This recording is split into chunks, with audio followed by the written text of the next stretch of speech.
அன்பார்ந்த ஸ்ரீ குபேரன் டிவி நேயர்களுக்கு கிருஷ்ணன் ராஜகோபாலன் காலை நல்வணக்கத்தை பகிர்ந்து கொள்கிறேன். இந்த பங்குனி மாதம் சொல்லக்கூடிய இந்த பிளவ வருஷத்தினுடைய இறுதி பகுதியான இந்த மாதம், அதாவது மார்ச் 15 முதல் ஏப்ரல் 14 வரைக்கும் உள்ள இடைப்பட்ட காலம்தான் இந்த பங்குனி மாதம்.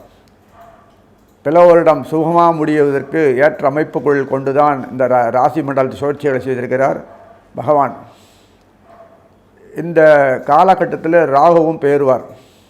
பங்குனி மாதத்தில் ராகு பெயர்றது பெரிய விஷயம் இல்லை. அது பெயர்ந்து ராகுவோட புதன் பின்னாடி போய் உட்கார்ந்து அமருவார் மேஷத்தில். அதோட அதிசயம் என்னென்னா, கும்பத்தில் எல்லாம் போய் கூடிடுவாங்க. மகரத்தில் செவ்வாய் சனியும் உட்கார்ந்துருப்பார். கும்பத்தில் 1 by 1 போய் மெதுவாக குருவும் சுக்கிரன் இருப்பாங்க. செவ்வாய் பின்னாடி சேருவார். அதற்கு முன்னாடி செவ்வாய் சனியும் ஒன்றா உட்கார்ந்து என்ன பேசுவாங்கன்னு தெரில. நமக்கு ஒரு கலக்கம்தான். அதே சமயத்தில் கும்பத்தில் சுக்கராச்சாரியார் குரு இவங்க என்ன பேசுவாங்கன்னு தெரில நமக்குள்ள. அதே நேரத்தில் ராகு பெயர்ந்து பங்குனி 7ஆம் தேதி ராகு பெயர்ந்துருவார். பங்குனி 7ஆம் தேதி பொறுத்த வரைக்கும் இந்த ராகு கேதுக்கள் 21ஆம் தேதி மார்ச் மாதம் வரும். அங்கிருந்து நேர ஒரு கிளான்ஸ் பார்ப்பார். பின்பக்க பாறை 3ஆம் பார்வையால் கும்பத்தை பார்க்கும்போது குருவும் சுக்கிரன் இருப்பாங்க. பின்னாடி செவ்வாய் வருவார். சுக்கிரர் அந்த புதன் அதற்கு முன்னாடியே பேசி முடிச்சுட்டு மீனத்தில் இருக்கிற சூரியனோடு சேர்ந்துப்பார். அதுக்கு என்ன விஷயம் பேசி முடிக்கிறாங்க, என்ன பண்ண போகிறாங்க தெரியல. ராகு நின்ற வீட்டுக்கு 11ஆம் வீட்டில் இத்தனை நடக்கிறது மேஷத்துக்கு. அதாவது எதிர்பார்க்க முடியாத ஒரு டேர்னிங் பாயிண்ட்டு அப்படி சொல்லுவாங்கள்ல. நம்ம நாட்டு அரசியல்லேருந்து ஒரு மாற்றங்கள் வரும். நம்ம வீடு சமூகம் சம்மந்தப்பட்ட விஷயம் பல மாற்றங்கள் எதிர்பார்க்கலாம். நல்ல அபிவிருத்திக்கு தான்.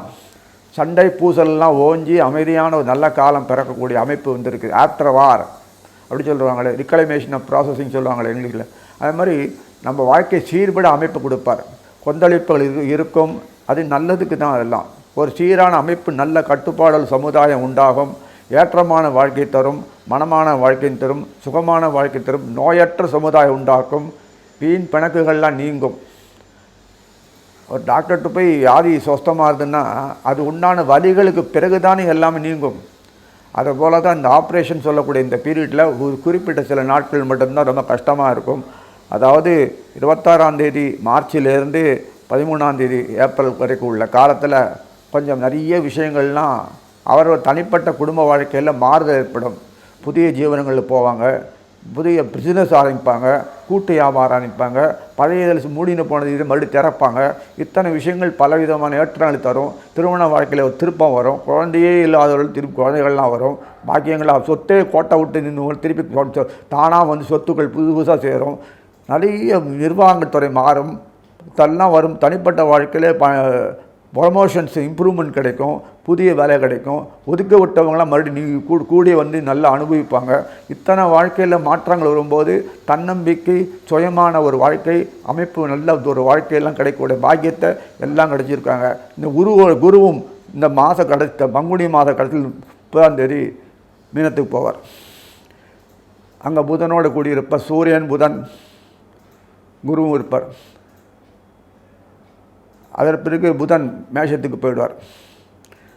மேஷத்துக்கு போகக்கூடிய புதனானவர் இந்த பங்குனி மாத கடைசி 20ஆம் தேதி தான் போகிறார். ரொம்ப திருப்திகரமான ஒரு வாழ்க்கை அமைப்பும் நேரடியாக தொடர்பு கொள்ள முடியாத நிலையில் குரு மறைவாக தான் இருக்கார். ராகுவுக்கு மறைவாக இருக்கிறதுனால ரொம்ப அருமையாக இருக்கும்.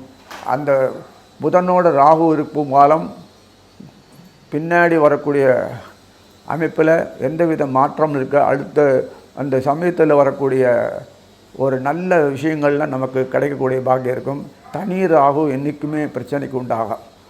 அதனால் பின்னாடி செவ்வாய் போய் மேஷத்தில் இருந்தால் கூட புதன் அது வரைக்கும் இருப்பார். அதான் பெரிய செவ்வாய் விஷபத்துக்கு போகிற பிறகு தான் வருவார். செவ்வாய் ராகு சேர்ந்ததுன்னா பெரிய பிரச்சனைகள், ஊரே எரியும். அதனால தான் கூட புதன் இருக்கார். எதற்கு நான் எப்படின்னா நான் சொல்கிறேன்னா, மாற்றங்கள் வரும்போது சில எதிர்பார்ப்புகள் சில விஷயங்கள் பிரச்சனைகள் உண்டாக்கி அதுக்கு ஒரு நல்ல ஒரு முடிவு வரணும்ன்றதுக்காக தான் பகவான் பண்ணியிருக்கான்னு நினைக்கிறேன். நல்ல நம்ம நாட்டை சுற்றி வேணால் பிரச்சனைகள் தலை தூக்கி நிற்கலாம், நமக்கு ஒரு பிரச்சனையும் இல்லை. அருமையான காலம், பொன்னான காலம் என்று சொல்லி இனிமேல் ஒவ்வொரு ராசியாக பார்ப்போம். அன்பார்ந்த மீனராசி நேயர்களே, காலபுருஷனுடைய மோட்சஸ்தானம் இது. எடுத்த காரியத்தை முடிச்சானோம், இந்த கடமை உங்களுக்கு உள்ளது. அதனால்தான் குரு இத்தனை வருஷமாக குரு பாடாக போயிருந்தார். எடுப்பார் கைப்பிள்ளையார் நாசமாக போனார். குருவுடைய ஸ்தானத்தை பார்த்தானா அது மாதிரி இது மாதிரி உலகத்தில் துயர்மிக்க நிலைமையில் ஒரு குரு ஆனான்னா உலகம் எப்படி வாழும்? நம்ம நாடு உலகத்தை வேணாம், நம்ம நாடு சாஸ்திரங்களை மதிக்கக்கூடியது. ஜோதிட சாஸ்திரம் இங்கே தான் எல்லாத்துலேயுமே குருவை மதிக்கக்கூடிய இந்த நாட்டில் குரு வச்சு தான் வாழ்க்கையே எல்லாருக்குமே நடக்கும். ஆசான் இல்லாத எதுவுமே கிடையாது. அதுதான் நம்ம தாற்பயம், நம்ம சம்மந்தப்பட்டது. அந்த குருவானவர் பாழாக போயிருந்தார். எக்ஸ்ப்ளாய்டட் சம் ஈவில்ஸ் அதெல்லாம் ஆகி நினச்சி அவளை காப்பாற்றி கரை சேர்த்து பகவான் நல்லபடியாக வச்சாச்சு. இந்த மாதம் நல்லபடியாக இருக்குது. இந்த மாதம் ஒரு முத்தாய்ப்பு குருவுக்கு. ஸோ மறுபடியும் மீண்டும் ஆன்மீக சம்மந்தப்பட்டது, இறை சம்மந்தப்பட்ட இறையாமை சம்மந்தப்பட்டது மட்டுமில்லை, ஒழுங்காக பள்ளிக்கூடங்க ஸ்கூலு கலாசாலை எல்லாம் திறந்து அது தகுந்த மாதிரி புனர் நிர்வாணமாகி மீண்டும் துளித்தேறுது. நம்ம தான் பாதுகாப்பாக வளர்த்தோம். பட்டு போன மாதிரி துளிர்த்தா மாதிரி மறுபடியும் துளிர் விட்டு நன்கு தழைக்க ஆரம்பிச்சுட்டு அந்த மாதிரி இருந்தாலும் சந்தோஷம், ஆனந்தம், அமைதி, பூங்கா மாதிரி நமக்கு இருக்கும்.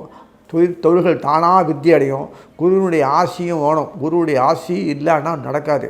குருவுடைய வழிகாட்டு துணை இல்லைன்னா எதுவும் செயல்பட முடியாது நிரூபிச்சிட்டு.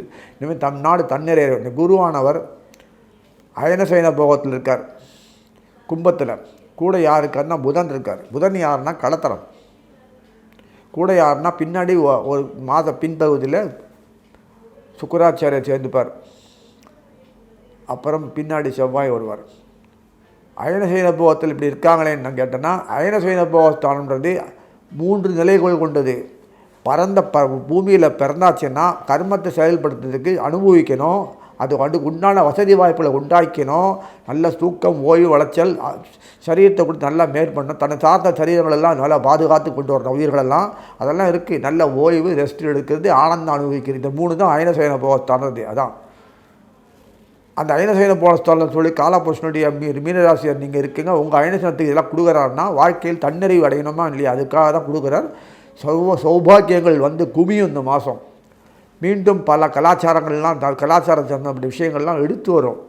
மூழ்கி போன கப்பல் மறுபடியும் எழுப்பி நிற்கிற மாதிரி மறுபடியும் மூழ்கி போன கலாச்சாரம் மீண்டும் சிறப்பாக செயல்பட மட்டும் இல்லை. படிப்பு விஷயத்தில் குருக்கு மதிப்பே இல்லாத போது காலநிலை இருக்குது. படிப்பை விலை கொடுத்து வாங்குற அளவுக்கு கேவலமாக போயிடுது.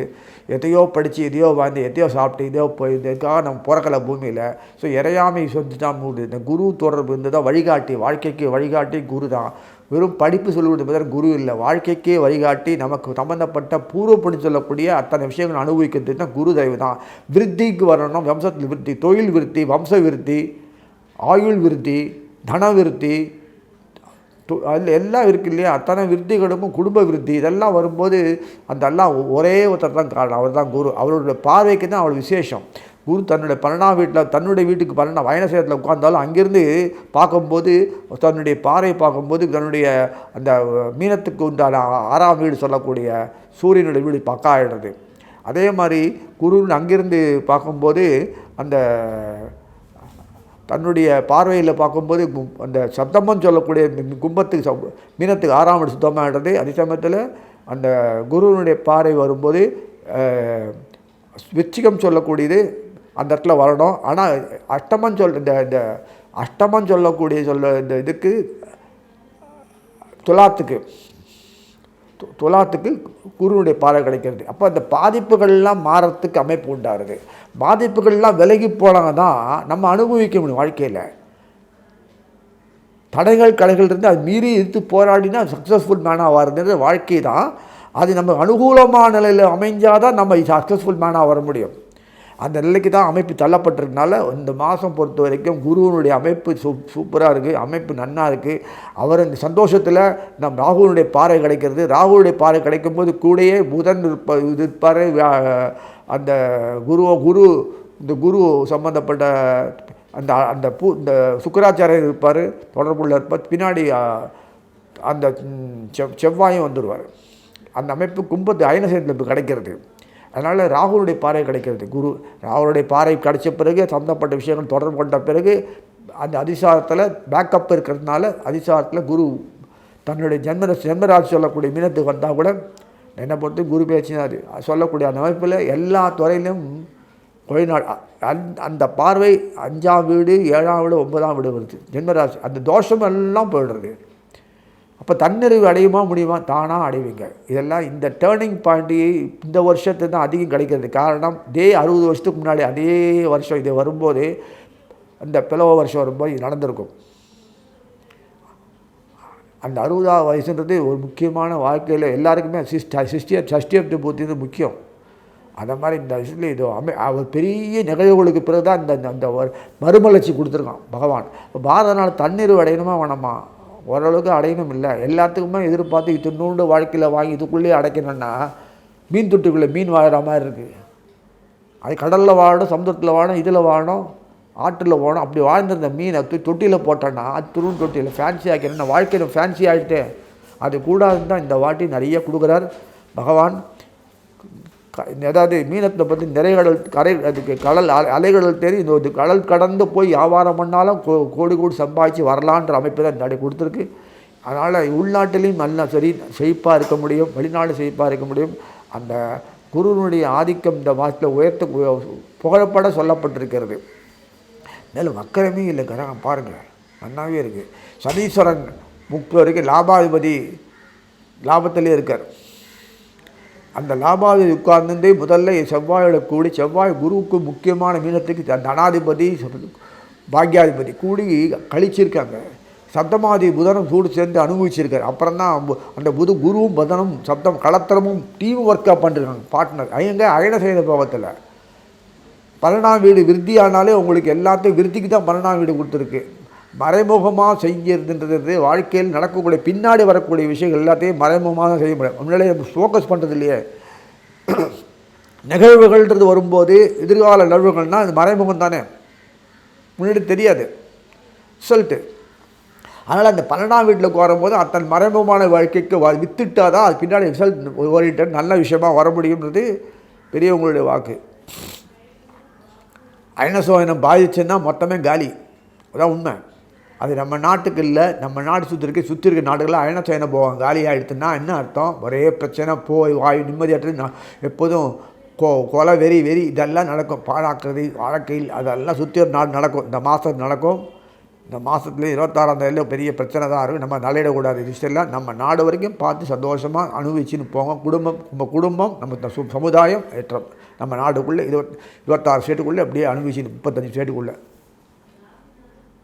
வெளி தொடர்பெல்லாம் அவ்வளோ இருக்காது. நம்ம நாட்டில் பொறுத்த வரைக்கும் அரசியல் சாற்றங்கள் நிறைய வரும், கொந்தளிப்பு இருக்கதான் செய்யும்.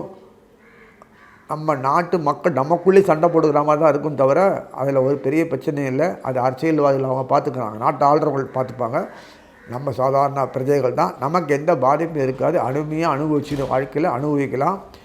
எந்தவித தடங்களும் இருக்காது, எந்தவித கட்டுப்பாடும் இருக்காது, எந்தவித இதுவும் உறவுகள் பாதிக்கிற அளவு இருக்காது. உறவுகள் நன்னா இருக்குது. ஹஸ்பண்ட் ஒய்ஃப் ரிலேஷன்ஸு, குழந்தைகள் ரிலேஷன்ஸு, பெற்றோர் ரிலேஷன், சுற்றத்தார் ரிலேஷன் எல்லா விதமான விஷயத்துலேயும் நீங்கள் ஏற்றம் ஒரு தன்னிறைவை செயல்படுத்துவீங்க. குருவான பொறுத்த வரைக்கும் அந்த அளவு அந்தஸ்து பெறனால உங்களுக்கு அந்தஸ்து, குருக்கு அந்தஸ்துனாலே உங்களுக்கு அந்தஸ்து தானே.